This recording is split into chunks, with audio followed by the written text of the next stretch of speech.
दोस्तों इस वीडियो में मैं आपसे बात करने वाला हूं उन गलतियों के बारे में जो कि मैंने की थी अपने एसएससी सीजीएल की प्रिपरेशन के वक्त में। अभी जो गलतियां हैं ये काफ़ी कॉमन है और अगर आप एसएससी सीजीएल 2021 या 2020 के लिए प्रिपरेशन कर रहे हैं तो मैं दावे के साथ कह सकता हूं कि आप में से भी बहुत सारे लोग ये गलतियां अटेम्प्ट कर रहे हैं जाने या अनजाने में। तो इसका रियलाइजेशन आपको होना बहुत ज़्यादा ज़रूरी है। अभी आपके पास वक्त है, इन गलतियों को आप सुधार सकते हैं। चाहे आप टॉपर हैं, चाहे आप एवरेज हैं, चाहे आप बिलो एवरेज हैं, सबके लिए ये गलतियां ही हैं और सबको इन गलतियों को दूर करना ही चाहिए अगर आप पहले अटेम्प्ट में ही एग्जाम क्लियर करना चाहते हैं तो। पॉइंट बाय पॉइंट यहाँ बात करूंगा, बिना देर किए शुरू करते हैं। सबसे पहला सजेशन, सोचना छोड़ो, करना शुरू करो।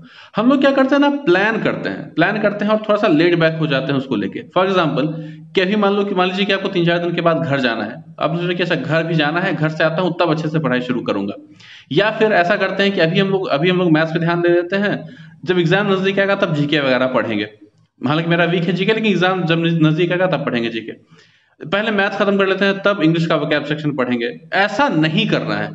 जो भी कमी आपको अपने अंदर रियलाइज हो रही है उस पे जिस पॉइंट पे आपने उसे रियलाइज किया उसी पॉइंट से उस पे काम करना शुरू करना है आपको। कुछ भी आपको 1-2 महीने तो छोड़ो, कल के लिए भी नहीं छोड़ना है। ये मेरा पर्सनल सजेशन है। प्लीज जो भी आपकी कमियां हैं उस पे आज से, अभी से, इसी सेकंड से आप काम करना शुरू करो, तभी आप कुछ कर पाओगे। टाइम इतना जल्दी बीतता है ना दोस्तों, आप कई बार रियलाइज भी करते होंगे कि एग्जाम आ गया है नजदीक और आपको रियलाइज हुआ कि मैंने 3-4 महीने के लिए कितनी अच्छी प्लानिंग की थी, लेकिन टाइम कैसे बीत गया पता भी नहीं चला। कोई पूछता है दुनिया का सबसे फास्टेस्ट व्हीकल कौन है? सबसे फास्टेस्ट व्हीकल है टाइम। टाइम से तेज कुछ नहीं चलता है, उससे तेज कुछ नहीं भाग सकता है, और तब जाके रियलाइज होता है जब ये पूरी तरह से बीत जाता है तब। तो इसीलिए कुछ भी प्लानिंग करके कल पे मत छोड़ो। जो करना है आज करो, अभी से ही शुरू करो। जो भी आपकी कमजोरी है उसकी लिस्ट बनाओ और आज से ही उस पर काम शुरू करो। ऐसा नहीं कि करंट अफेयर्स हम लोग महीने एग्जाम से 1 महीने पहले पढ़ेंगे या 15 दिन पहले पढ़ेंगे। वो कैब हम लोग इस महीने मैथ कर लेते हैं, अगले महीने वो कैब कर लेंगे। ऐसा नहीं करना है। सब कुछ आपको साथ में लेकर चलना है और अभी से ही शुरू कर देना है, तब जाके आपका कहीं चांस होता है कि आप you stand a chance that you will compete in the examination. Suggestion number 2, fan बनना बंद करो। ये मैं कह रहा हूं एजुकेटर से कॉन्टेक्स्ट में। आप लोग YouTube सर्च करते हैं या अकेडमी पे या किसी और प्लेटफॉर्म पे, अलग अलग एजुकेटर्स हैं, कई बार उनसे फैसिनेट होकर आप उनके फैन बन जाते हैं। ये काम बिल्कुल आपको नहीं करना है, चाहे वो कितना भी अच्छा एजुकेटर हो। आप उन्हें फॉलो करिए, सपोर्ट करिए, अपलॉड करिए, लेकिन फैन मत बनिए। फैन अगर बनिएगा तो आपका जो अपना नजरिया है ना वो बंद हो जाएगा। आप सिर्फ उन्हीं के नजरिए के हिसाब से चलोगे। जो वो कह देंगे उनको आप सच मान लोगे, जो वो कह देंगे उनको आप गलत मान लोगे।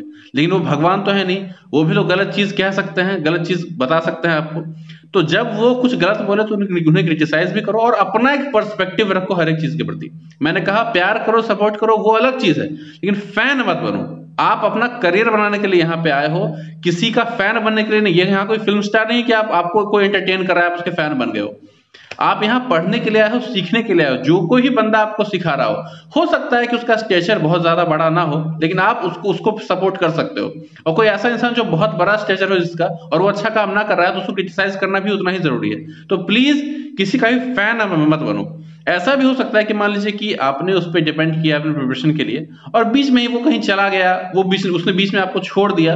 तो अगर आप उसी के फैन बन के रह गए थे तो आपके पास ऑल्टरनेटिव है नहीं, तो आप बीच में फंस जाओगे।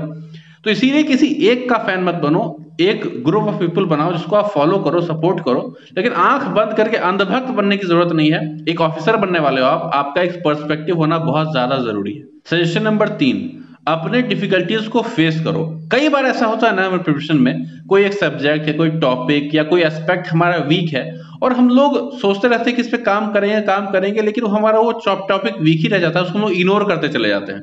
और साथ साथ हम लोग क्या करते हैं, अपने कंफर्ट जोन में ही रह के पढ़ते रह जाते हैं। मान लीजिए कि हमारा vocab section, English vocab section बहुत वीक है, लेकिन मुझे मैथ्स पढ़ने में बहुत मन लगता है। अब मैं जानता हूं कि मेरा वोकैब सेक्शन वीक है, स्टिल मैं क्या कर रहा हूं, मैं मैथ्स ही पढ़ता जा रहा हूं क्योंकि मुझे वो अच्छा लगता है पढ़ना। तो इससे क्या होगा, आपका मैथ्स तो स्ट्रांग है ही ऑलरेडी, उसमें कोई खास फर्क नहीं पड़ेगा, लेकिन जो आपका इंग्लिश वीक पोर्शन था उसमें आपको ज्यादा मेहनत करनी चाहिए थी, उस पर आपने मेहनत किया ही नहीं, और ये आपका ऐसा ही रह जाएगा। ये मैंने बहुत बड़ी गलती की थी इस चीज को लेकर, और इसका सबसे बड़ा खामियाजा मुझे भुगतना पड़ा था। तो इसीलिए जो भी आपकी कमियां हैं उसको आप फेस करो। मान लीजिए कि आपको कैलकुलेशन में आपको प्रॉब्लम है, अब ऑब्वियसली कैलकुलेशन बोरिंग होती है, लेकिन बहुत लोग बोरिंग सोच के इसको छोड़ देते हैं और नहीं करते हैं। लेकिन करना तो अगर आपको है, अगर आपको कंपटीशन में स्टैंड करना है तो कंपटीशन में आपको कैलकुलेशन में पकड़ तो बनानी पड़ेगी। तो उसके लिए आपको क्या करना है, कैलकुलेशन करना पड़ेगा। कैलकुलेशन बोरिंग है, स्टिल उसको फेस करना पड़ेगा, मन नहीं लगेगा, लेकिन आपको करना ही करना है वो चीज। तो ये एटीट्यूड बनाइए कि अपने कंफर्ट जोन में ही रह के पढ़ना जो है उसको बंद करो, कंफर्ट जोन से बाहर निकलो। जो आपका वीक पोर्शन है, जो कि आपको पढ़ने में मन नहीं लगता है, उस पे पढ़ाई करो। सजेशन नंबर 4, प्रैक्टिस आंखें और दिमाग खोल के करो। बहुत सारे लोग ये पूछते हैं कि प्रैक्टिस कितने क्वेश्चंस करने चाहिए, 100 क्वेश्चन करें, 150 क्वेश्चन करें, 200 क्वेश्चन करें, कितने करें।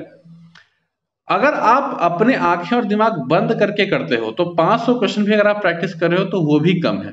लेकिन अगर आप अटेंशन के साथ प्रैक्टिस करते हो तो 50 क्वेश्चन भी अगर आप कर रहे हो तो भी आप एग्जाम क्लियर कर सकते हो। आप सुनते हो ना कि कुछ लोग ऐसे होते हैं जिन्हें फर्स्ट अटेम्प्ट में ही रैंक 1 या टॉप 10 में रैंक हासिल कर लिया, या फिर वो सिर्फ 4-5 घंटे ही पढ़ पाता था, 3-4 घंटे ही पढ़ पाता था, वो जॉब कर रहा था फुल टाइम, स्टिल उसने सीजीएल क्रैक कर लिया। क्यों? क्योंकि उसकी जो प्रोडक्टिविटी लेवल है वो बहुत ज्यादा है।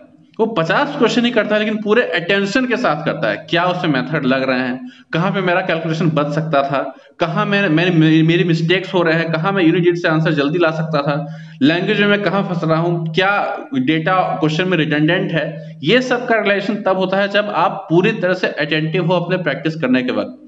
अगर आप 200 क्वेश्चन करते हो लेकिन आप ले बैक एटीट्यूड से करते हो तो वो 200 क्वेश्चन भी आपके लिए कम है।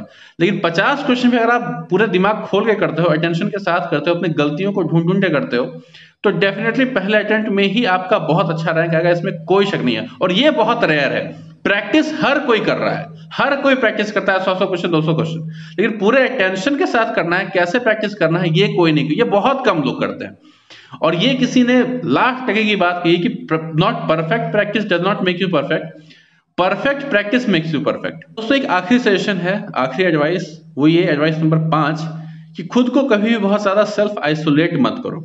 हम लोगों को ऐसा लगता है ना कि हम लोग बिल्कुल अलग थलग रहेंगे, अलग होके पढ़ेंगे, बिल्कुल एक अलग रूम ले लेंगे, किसी से मिलना जुलना बिल्कुल नहीं करना है, बिल्कुल पढ़ते रहना है, पढ़ते रहना है। ये मत करो, क्योंकि ये एसएससी सीजीएल का एक जॉब है, एक कॉम्पिटिटिव एग्जाम है, माइनर सा कॉम्पिटिटिव एग्जाम है, जिसमें आपको अपने स्किल, अपने नॉलेज और अपने टेम्परामेंट के हिसाब से एग्जाम क्लियर करना है। यहां पे आपको ज्ञाता नहीं बना, कोई थेसिस नहीं लिख रहे हो, कोई रिसर्च नहीं कर रहे हो कि आपको बहुत ज्यादा आइसोलेशन चाहिए। आपको कहीं भी आपका रूम हो, आप कहीं 10 लड़कों के साथ भी रह रहे हो, लेकिन अगर आपका जो स्टडी आवर्स है 5, 6 या 7 घंटे जो भी आप पढ़ाई करते हो, वो घंटा अगर आपका अलग है, वो आइसोलेटेड है, दैट इज एनफ। उसके लिए आप लाइब्रेरी ज्वाइन कर सकते हो कहीं पे, अगर आपका वहां माहौल नहीं बन पाता है तो।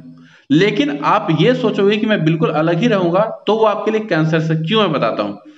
अगर आप 24 घंटा अगर आप बिल्कुल रहते हो अलग, तो क्या होता है ना कि आपका जो फोन है, आपका आपका लैपटॉप है, वो सब आपका प्राइमरी एंटरटेनमेंट बन जाता है।